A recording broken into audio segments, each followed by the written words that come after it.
Ini rumah dijual sama perabotannya. Boleh, kalau sanggup. Awas, kecengklak. Balik. Jangan ngeremehin. Tuan. Hah? Nih, ukirannya aja nih. Heeh. Diukir sama seniman yang mengukir Candi Borobudur. Hah? Asli kan? Sudah kuduga. Tirainya ini terbuat dari emas murni.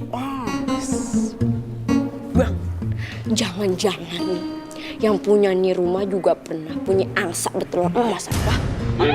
Angsa bertelur emas? Kok tahu?